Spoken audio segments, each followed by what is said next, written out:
O vício em si, a gente nunca sabe quando começa, né? Porque compulsão é uma linha tênue que não tem muita explicação, a não ser a continuidade do uso. Então a cocaína eu experimentei com 19 anos, mas eu já tinha experimentado maconha com 14, mas a verdade é que os 3 irmãos tiveram um problema com dependência química.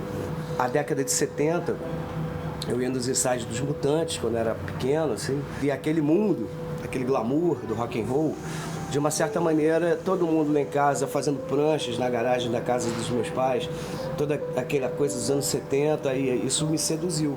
Quando eu tinha uns 14 anos, assim, eu já bebia chopp, seja o que for com a galera, seja o local, o meu local de ativa, entre aspas, que foi se tornando, era o Baixo Gávea, era o Baixo Leblon, por enquanto era só cerveja e tal. Mas ali, com 14 anos, eu pedi para experimentar um baseado, pedi para o meu irmão na época, porque a galera estava toda lá em casa. E claro, rolando década de 70, né, a gente tinha também aquela coisa de ser libertário, de contra a ditadura. Então tinha todo um procedimento comportamental de tudo que for proibido a gente vai fazer. Com 14 anos de idade, em uma comunidade carente do Rio, na Cidade de Deus, em Jacarepaguá, eu comecei o uso da maconha, né? Maconha, na verdade, cigarro, álcool, maconha, cocaína e, por fim, o crack. E tudo isso iniciou por amizades, né? Para poder estar inserido dentro de um grupo e por curiosidade. Mas chegou a um ponto de perder totalmente o controle, né? Eu perdi o controle.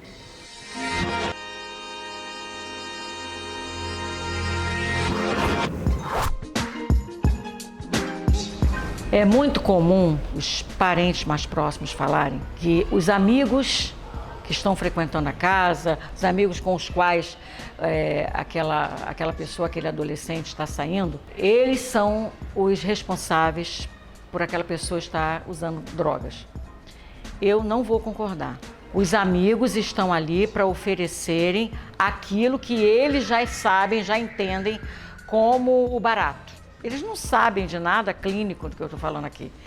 O amigo vai oferecer o guaraná, vai oferecer a garota, um vai falar com o outro para o outro sair, vai mostrar os primeiros contatos sexuais, os primeiros contatos com a praia. Tem gente que viu uma praia aos 15 anos, conheceu aos 15 anos. Então, quem ofereceu a praia? A praia está ali, a droga está ali, a garota está aqui. Então, já está no mundo, a droga está no mundo. Alguém vai buscar alguma coisa, alguém vai buscar algo para aliviar a própria angústia. E nessas buscas, esbarra com a droga. Tem um esbarrão lá com a droga. Esbarrando com a droga, pessoas ofereceram, lógico. Mas é para além disso.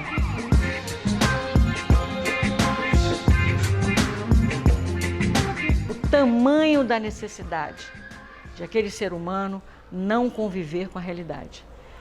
A fraqueza, a impotência do ser humano não conseguir viver com a realidade. Estou falando do viciado. Tá legal. Meu irmão. Tá muito louco, né, negão? Droga é mostrada, sexo é mostrado, roupas lindas são mostradas. Mas você precisa ficar compulsivo? O ficar compulsivo é de outra ordem. O ficar viciado é de outra ordem. Então os amigos mostram, os vendedores mostram, os feirantes mostram a maçã mais vermelha do mundo, a banana mais doce. Mas você vai porque você necessita. Eu não posso falar você vai porque quer. Você vai porque quer reduzir a sua angústia insuportável. De longe, as drogas lícitas, quer seja o álcool ou o cigarro, são as drogas mais consumidas e que causam mais danos sociais. O cigarro matou mais nos últimos 100 anos do que qualquer outra droga. O álcool produz violência doméstica ou violência contra as crianças bem mais do que qualquer outra droga, né? Ou causa acidentes de trânsito bem mais do que outras drogas, né? Então é importante saber que as drogas lícitas causam um volume de danos do ponto de vista da saúde pública bem maior do que as outras drogas ilícitas. Não bateu no primeiro baseado. Eu experimentei, gostei, a segunda vez. Então, pra mim, eu era um adolescente que amava os Beatles e os Rolling Stones e que queria conhecer um pouco mais daquilo ali que estavam fazendo na minha frente. Mais uma vez um novo recomeçar. Que vida insana. É importante a gente saber que o cérebro do adolescente, dos 15 aos 25 anos, é um período crítico em que o cérebro vai se desenvolvendo. O cérebro só vai ficar maduro aos 25 anos. A pessoa, às vezes, aos 17 anos, pode jogar futebol maravilhosamente, ou jogar tênis, porque uma parte do cérebro, do movimento, está preservada, mas a parte do cérebro, que é a parte do pensamento, do julgamento, do processo de decisão, essas funções só vão se completar aos 25 anos. É por isso que a maconha é uma droga perigosa, principalmente nessa faixa etária. Seria hipócrita falar que foi ruim, foi legal, porém eu não sabia das consequências em geral que viriam a acontecer na minha vida. Porque foi a porta de entrada, foi a maconha, né? O álcool também, mas a maconha desmistificou o medo que eu tinha da droga. As drogas variam um pouco assim, em termos de tempo de início, né? Por exemplo, o início do álcool, às vezes a pessoa começa a ter picos de consumo entremeado de dias, né? Entre um consumo de álcool e outro, né? A maconha é isso também, começa, mas progressivamente a maconha a pessoa vai começando a usar diariamente. A cocaína também, às vezes a pessoa começa a usar só nas festas, né? Mas rapidamente ela começa a usar diariamente ou quase que diariamente. E a mesma coisa o crack, né? Até um certo momento, né? Até uma certa idade eu tinha um controle, né? Do uso do entorpecente, das drogas. Estava utilizando a cocaína e parece que eu não conseguia mais ter aquela onda, né? Conforme a gente falava. E eu escolhi algo mais forte. E esse algo mais forte foi me apresentado a pedra de crack. Então, eu chamo a atenção desses pais para observarem esse ser humano que está sendo construído. Esse ser humano, não só o que está sendo construído, mas aquele ser humano, a especificidade dele, a singularidade dele. Quem é ele? Como ele fala, como ele age, como ele reage, como ele reage. Um adolescente chega numa boate, ele não aguenta a menina que não olhou para ele, ela não aguenta o rapaz que não observou que ela fez o silicone para poder chamar a atenção, com os cílios postiços, sei lá eu mais o quê. Então eles vão revestidos de oferta, olhem para mim, olha como eu sou importante. Essa disputa de para quem esse olhar se dirige, vai se dirigir a mim. Quando esse olhar do outro não se dirige, ele entra muitas vezes em depressão, ele briga na boate, ele bebe e chega bêbado. Ele bebe e chega bêbado, ele briga na boate, ele quer e ele encontra com as drogas.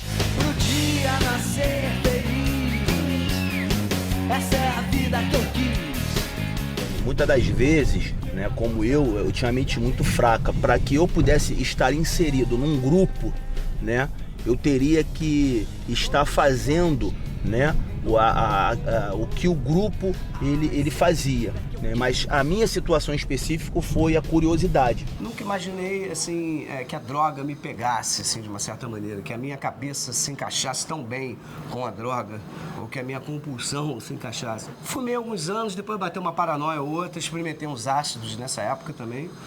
E gostei, era viagem mais longa, mas também quando começou a bater deprê do ácido, a deprê era longa também. Então o que tinha de coisas engraçadas num certo momento era proporcional a quando vinha a bad trip. Bateu um pânico uma vez com o ácido, bateu um pânico com o bagulho, maconha. E eu parei as duas coisas naturalmente, o ácido e o baseado. Aos 19 anos, eu já indo para a Real da Ajuda muitas vezes, em todas as férias, eu ia muito com o Guilherme Fiuza e com o João Guilherme Estrela, que são meus amigos de infância, e dois de nós, né, tiveram problemas, eu e o João.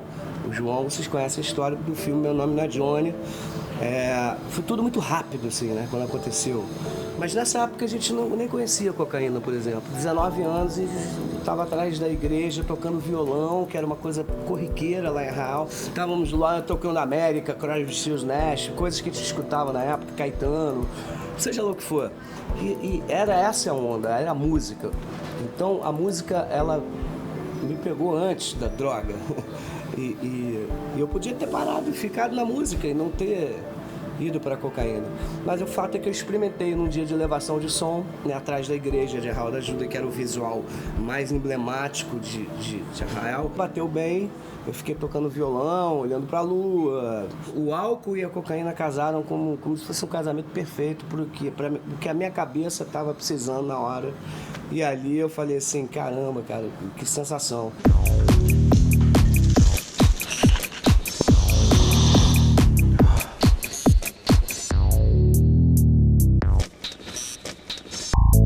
Como se fosse um apetite exacerbado sobre alguma substância. A última coisa que o dependente químico quer parar primeiro, com o que dá mais prazer para ele, digamos que seja um prazer sádico, né, masoquista, sádico, masoquista, mas assim, existe dentro da história da destruição interna um prazer.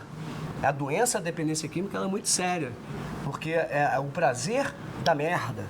O prazer de estar no morro, cheirando e ali com a polícia trocando tiro e você jogando sinuca, porque o prazer de estar no submundo com a galera da ativa dentro de um quarto que ninguém fala mais nada, isso é um prazer completamente doido, né? É muito louco isso, é uma prisão, que a droga não era libertária, virou aprisionadora, acabou, perdeu o Playboy, é meio isso. No momento que eu fazia uso, ela vinha no meu organismo com muita intensidade, uma euforia muito grande, né? Meio que alucinógeno também, aquela alucinação. E ela era uma onda, né? Que ela passava muito rápido. A gente usava e dava aquela euforia, né? Daqui a pouco ela terminava e querendo mais, né? A ponto de cometer pequenos furtos porque não tinha mais dinheiro, naquela alucinação, né? E passava dia nas ruas, pernoites, não voltava mais para casa, né? Um aspecto realmente de mendigo, de morador de rua.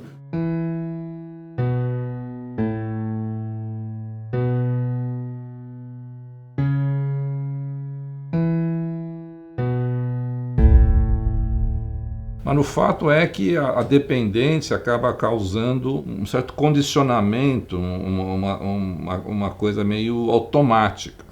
Então, a maioria das pessoas que vão ficando dependentes de uma droga, ela não bebe ou não cheira, ou não fuma maconha por causa do céu, por causa do jogo, por causa da festa. Não, ela usa automaticamente porque ela já ficou dependente daquela substância. Então, muitas vezes a pessoa pode ficar sozinho para usar. Então a pessoa vai perdendo, né, aquilo que a gente chama do repertório social de prazer. Eu fazia muito isso, assim, puta, eu não quero pegar um ônibus meio-dia, cara, eu vou logo, são 6 da manhã, o ônibus vai sair 9, 40 minutos daqui, vou pegar um táxi. Aí, o cara me levava, cara, tem um lugarzinho pra passar aí pra pegar mais um negocinho? O cara falava, tem aqui do lado. Pegava e ia pra outra cidade conversando com o cara. Chegava lá, agora a galera só vai chegar lá pra 1 da tarde, já pegava o meu quarto e dormia, enchia a lata, dormia, e só ia passar só às 5 da tarde. Então, assim, já quero estar lá. E isso era uma coisa... E aí, cadê o Rodrigo? Né?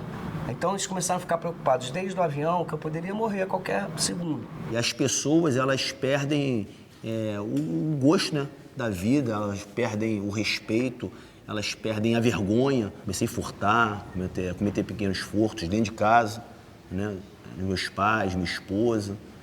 E realmente mendigar, ficar por alguns dias na rua, né?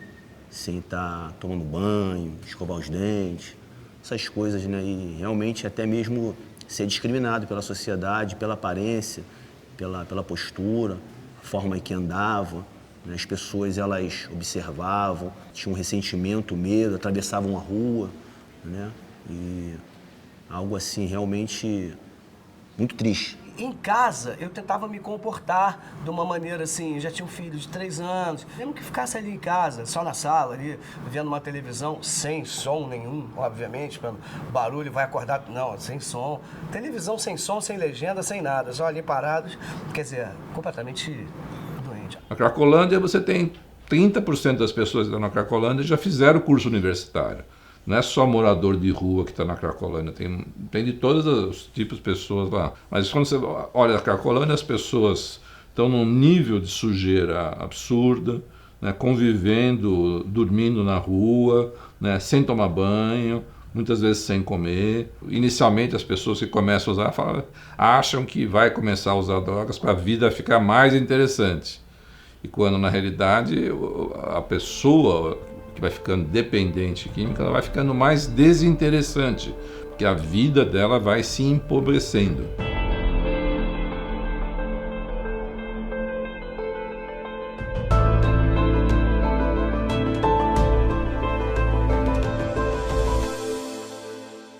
Uma época musical pra caramba, muitas viagens, eram 5 shows por semana, imagina 8 músicas do Léo na rádio.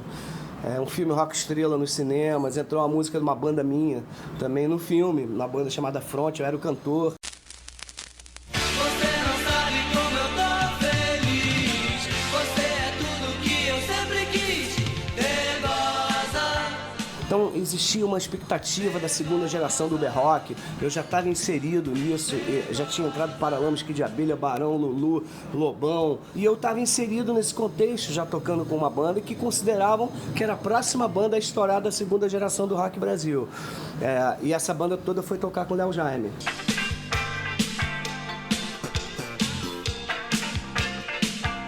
Era uma loucura, a gente ia pro quarto do Léo, às vezes jogar Scotland Yard, um jogo de tabuleiro, jogar War, sei lá. Quer dizer, era uma ingenuidade, ao mesmo tempo a gente era ginásios para 10 mil pessoas cantando as músicas todas e a gente curtindo aquilo, era uma turma, a nossa banda era o Front, todo o Front foi tocar com o Léo Jaime. Então a gente estava em família. Não me contento com pouco, só quero um beijo seu. A gente já cheirava, nessa época eu já tinha experimentado e tal, então alguns shows esporadicamente, na estrada, a gente cheirava a técnica, né? O Léo não, mas assim, a técnica e a banda, tinha muita gente que gostava. E isso tudo foi ampliando. Quando chegava no Rio, já tinha assim uma coisa de jogar botão dando os tecos. Só que ficava mais em função da cocaína do que o botão, mas a certa hora, não, acabou o jogo aqui, vamos ficar cheirando. O Léo já me falava uma coisa muito interessante, assim, ele fala assim, cara, a cocaína é a pior coisa do mundo. Ela tira a vontade de comer, tira a vontade de dormir, tira a vontade de transar. São as 3 melhores coisas do mundo, a cocaína tira as 3. E era verdade. Eu não podia ter R$1 no bolso, né? Porque quando eu tinha R$1 fazia festa, quando eu não tinha eu usufruía da droga.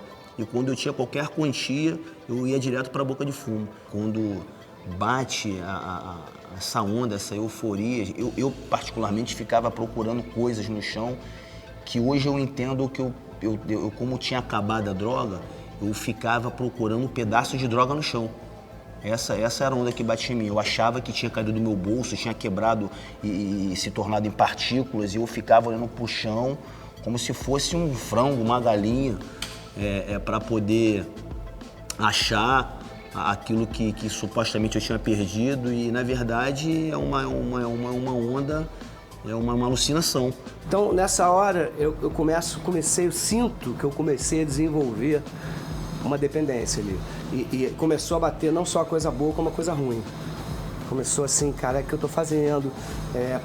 Putz, não tô conseguindo dominar esse negócio, tá batendo depressão, preciso beber pra caramba pra baixar essa onda, eu tô ficando agoniado, a fissura, começou a bater fissura. A fissura da cocaína é a maior escravidão que eu já vi na minha vida. A fissura é quando você acaba um negócio e você, cara, eu vou a qualquer lugar para conseguir mais, porque eu quero essa sensação de novo. A cocaína acaba muito rápido, essa sensação de euforia que sobe, ela desce rápido também.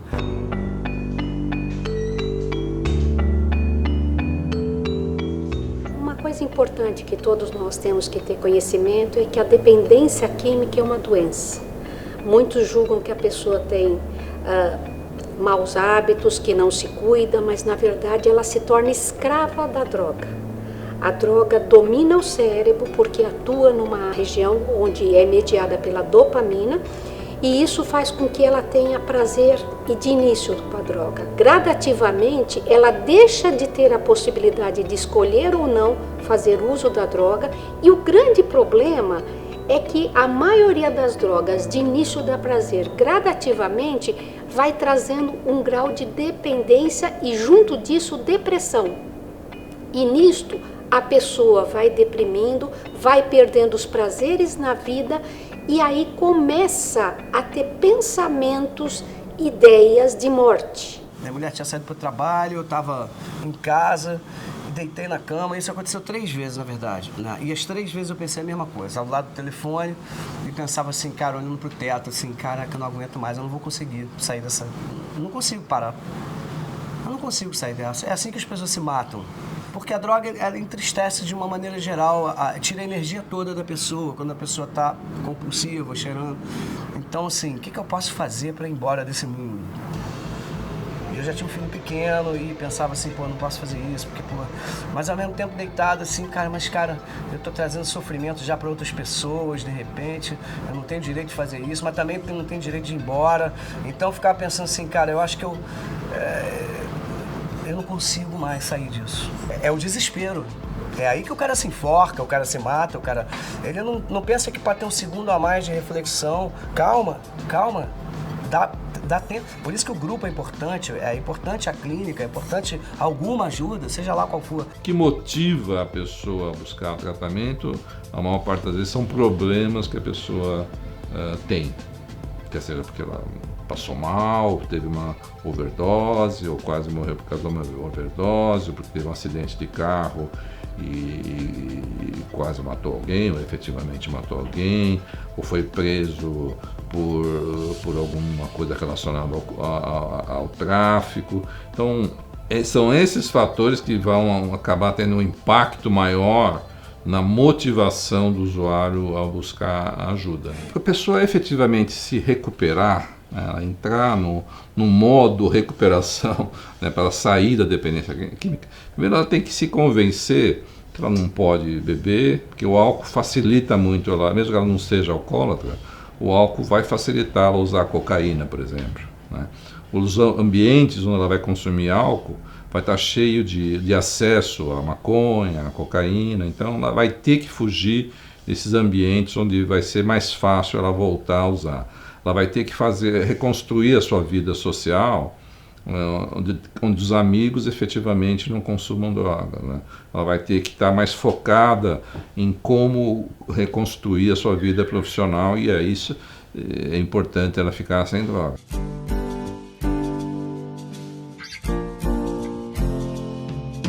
Foi me dada uma oportunidade, foi me estendido uma mão, eu fui levado para um local que muitos lugares é conhecido como comunidade terapêutica, em outros lugares tem um título de centro de recuperação, né? E esse local para onde eu fui, aqui mesmo no Rio de Janeiro, foi uma igreja que ela me acolheu, e ali começou um tratamento através da palavra de Deus, né?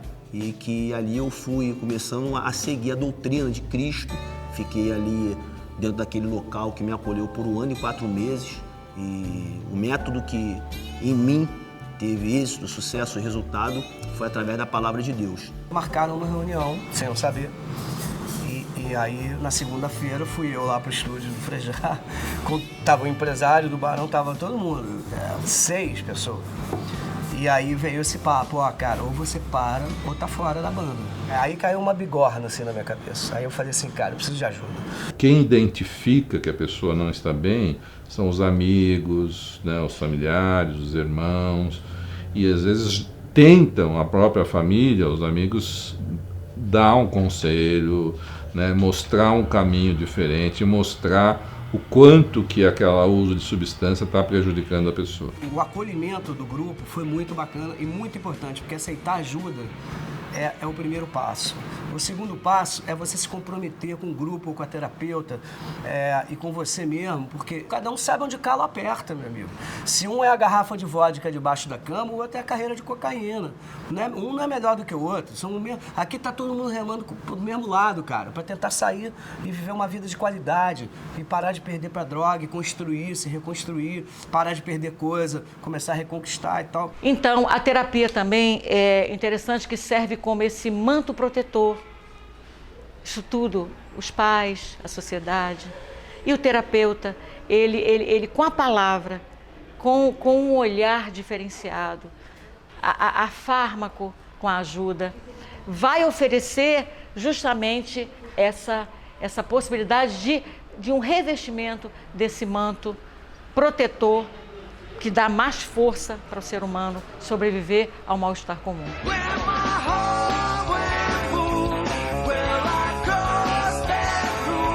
Me vinculei legal ao grupo, tanto é que com 2 meses de abstinência eu fui fazer uma viagem com os Beatles para Inglaterra para gravar um DVD só de Beatles. Eu nunca tinha ido para Inglaterra. A Inglaterra é a meca do rock, é a Disneylândia do rock. Assim, Beatles é tudo para mim e eu tava lá com a galera comemorando com copos de tulipas de chopp desse tamanho. Eu fui com a minha mulher, a gente lá engravidou, nós, né? Assim, do segundo filho. Então, assim, a vida toda mudou a partir de quando eu parei com álcool e drogas.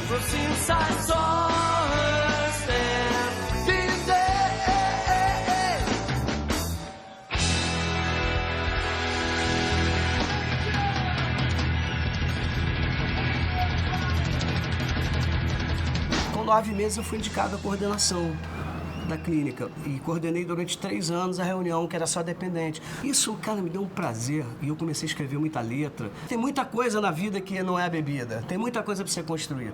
E é verdade, e eu mostrava isso em discos, em livros, em programas de TV que eu aparecia e falava sobre dependência química, seja lá o que for, sobre a minha história. Aí eu lancei minha biografia e aí vieram assim, eu faço 200 shows por ano. E assim, eu consegui tirar isso da vida com toda a noção que é sem cura. Portanto, nunca subestime essa doença. Porque assim, não é porque você acha que passou muito tempo que você está ileso de ter uma recaída. Isso para todo mundo. O cara que tem 30 anos de abstinência, o cara que tem 1 mês. Hoje eu tenho meu apartamento, hoje eu tenho meu carro, hoje eu administro meu dinheiro, eu sou motorista de aplicativo, hoje eu sou pai para os meus filhos, né? Hoje eu sou um esposo para minha esposa, hoje eu sou filho para os meus pais, irmãos para os meus irmãos, hoje eu sou um cidadão inserido na sociedade como um cidadão de bem. Se ela quer efetivamente ficar em recuperação, que a droga não mais comande a vida dela, ela vai ter que ter uma vida mais restritiva. E no fundo vai ser uma vida mais completa. Nunca pensei que aos 54 anos de idade, na minha vida, ia abrir um outro universo. Eu saí do Barão em novembro do ano passado, por conta disso eu falei, nunca pensei que eu ainda fosse viajar para fora do país com o meu trabalho, por exemplo. Tocando, que é o que... A música veio antes da droga. Eu comecei a tocar com 11 anos, eu comecei a me drogar com 14 e com 19 a cocaína. Então, assim, a música veio antes. É isso que eu tive que entender. E aí comecei a pegar onda de novo, não surfava há 28 anos, levei meus filhos para aprender. Me dê de presente o teu bis, do dia nascer feliz. Minha família foi muito importante, minha mulher foi muito importante. Ela abraçou, ela não bebe mais também, ela não tem esse problema que eu tenho, ela poderia beber de vez em quando. Mas ela falou, cara, minha vida melhorou tanto também quando eu parei de beber, que eu, de vez em quando, ela bebeu um vinho quando eu tinha acho que 2 anos de abstinência, eu nem lembro. E poderia beber. Tudo que eu vivia era em função da droga, era em função do álcool, tinha que ter, era uma prisão horrorosa, muito horrorosa. Então, se hoje em dia eu tenho tudo isso que eu tenho, de shows, e de trabalho, e de vida, e de esporte, seja lá o que for, eu poderia estar morto, poderia não estar aqui.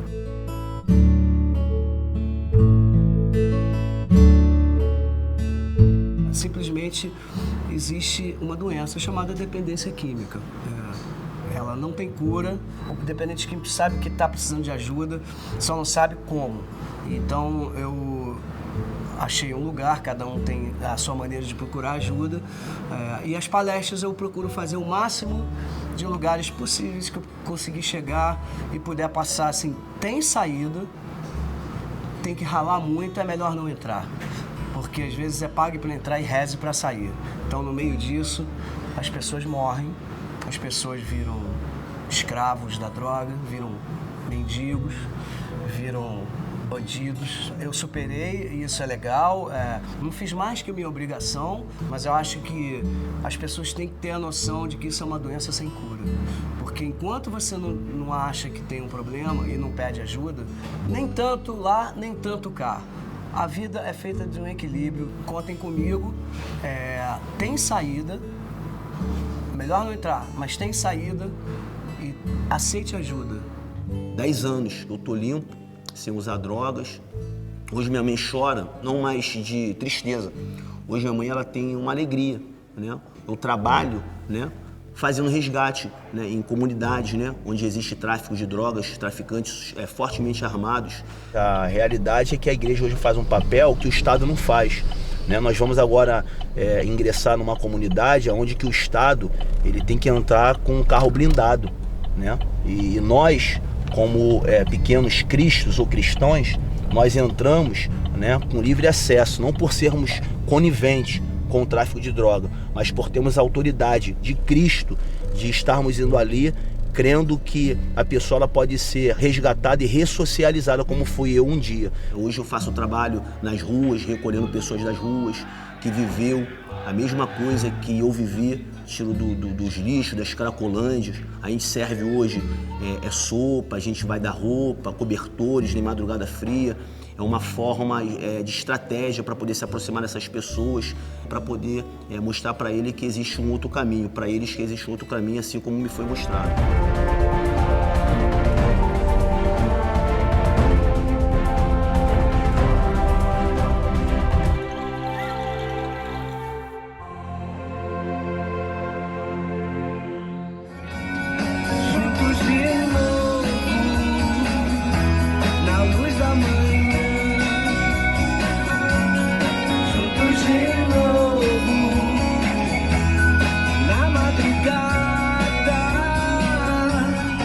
Nove da manhã, tocando na Nova Brasil.